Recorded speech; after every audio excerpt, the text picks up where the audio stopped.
Amasis II, or Ahmose II, was a pharaoh of the 26th dynasty of Egypt, the successor of Apries at Sais. He was the last great ruler of Egypt before the Persian conquest. Life. Most of our information about him is derived from Herodotus and can only be imperfectly verified by monumental evidence. According to the Greek historian, he was of common origins. A revolt which broke out among native Egyptian soldiers gave him his opportunity to seize the throne. These troops, returning home from a disastrous military expedition to Cyrene in Libya, suspected that they had been betrayed in order that Apries, the reigning king, might rule more absolutely by means of his Greek mercenaries. Many Egyptians fully sympathized with them. General Amasis, sent to meet him and quell the revolt, was proclaimed king by the rebels instead, and Apries, who had now to rely entirely on his mercenaries, was defeated. Apries fled to the Babylonians and was killed mounting an invasion of his native homeland in 567 BCE with the aid of a Babylonian army.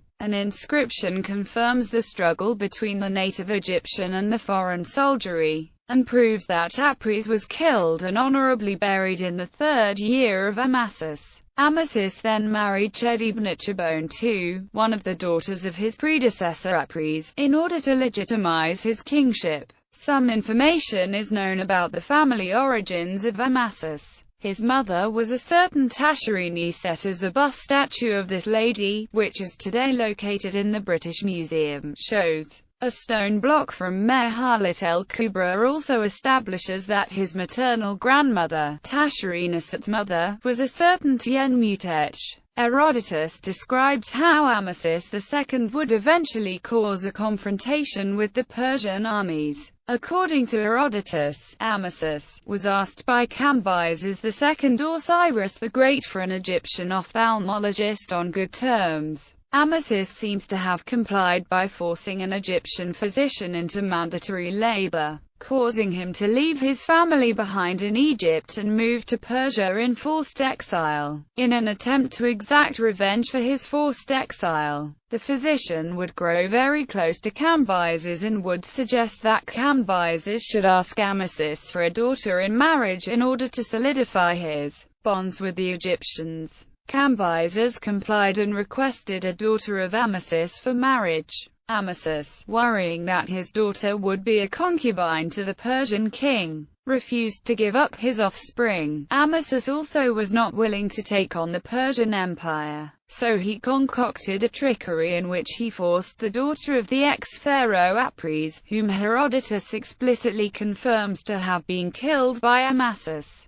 to go to Persia instead of his own offspring. This daughter of Apries was none other than Nitetis, who was, as per Herodotus's account, tall and beautiful. Nitetis naturally betrayed Amasis and upon being greeted by the Persian king explained Amasis's trickery and her true origins. This infuriated Cambyses and he vowed to take revenge for it. Amasis would die before Cambyses reached him, but his heir and son Psamtik III would be defeated by the Persians. Herodotus also describes that, just like his predecessor, Amasis II relied on Greek mercenaries and councilmen. One such figure was Phans of Halicarnassus, who would later on leave Amasis. For reasons Herodotus does not clearly know but suspects were personal between the two figures. Amasis would send one of his eunuchs to capture Phans, but the eunuch is bested by the wise councilman and Phans flees to Persia, meeting up with Cambyses providing advice in his invasion of Egypt. Egypt would finally be lost to Persians during the Battle of Pelusium. Egypt's wealth. Although Amasis thus appears first as champion of the disparaged native, he had the good sense to cultivate the friendship of the Greek world, and brought Egypt into closer touch with it than ever before. Herodotus relates that under his prudent administration, Egypt reached a new level of wealth. Amasis adorned the temples of Lower Egypt especially with splendid monolithic shrines and other monuments. For example, a temple built by him was excavated at Tel Nebesha. Amasis assigned the commercial colony of Nocrates on the Canopic branch of the Nile to the Greeks, and when the Temple of Delphi was burnt, He contributed 1,000 talents to the rebuilding. He also married a Greek princess named Laodice, daughter of King Battus III, and made alliances with Polycrates of Samos and Croesus of Lydia. Under Amasis or Ahmose II, Egypt's agricultural-based economy reached its zenith.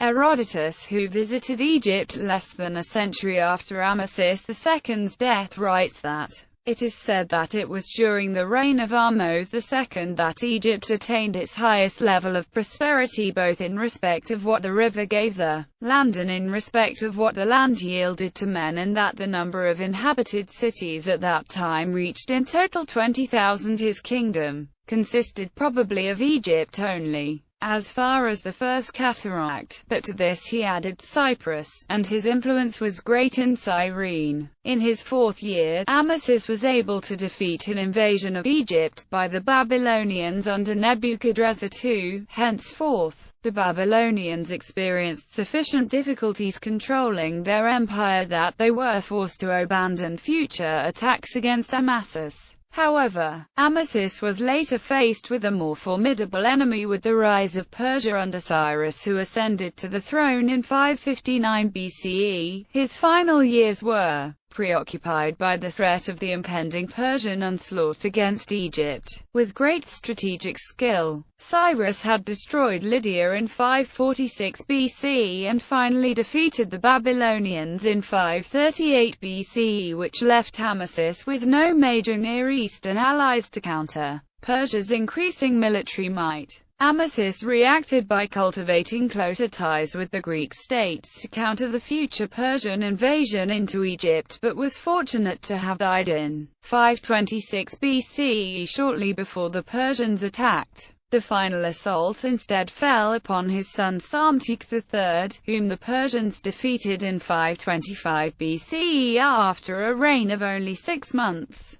Tomb and desecration. Amasis II died in 526 BC. He was buried at the royal necropolis of Sais, and while his tomb was never discovered, Herodotus describes it for us. It is a great cloistered building of stone, decorated with pillars carved in the imitation of palm trees, and other costly ornaments. Within the cloister is a chamber with double doors, and behind the doors stands the sepulchre. Herodotus also relates the desecration of Ahmose II, Amasis mummy, when the Persian king Cambyses conquered Egypt and thus ended the 26th site dynasty. No sooner did Cambyses enter the palace of Amasis that he gave orders for his Amasis body to be taken from the tomb where it lay. This done, he proceeded to have it treated with every possible indignity, such as beating it with whips, sticking it with goads, and plucking its hairs. The body had been embalmed and would not fall to pieces under the blows. Cambyses had it burned. Gallery of images. Relief showing Amasis from the Karnak temple. Papyrus, written in Demotic script in the 35th year of Amasis II, on display at the Louvre. Grant of a parcel of land by an individual to a temple. Dated to the 1st year of Amasis II, on display at the Louvre. A stela dating to the 23rd regnal year of Amasis, on display at the Louvre.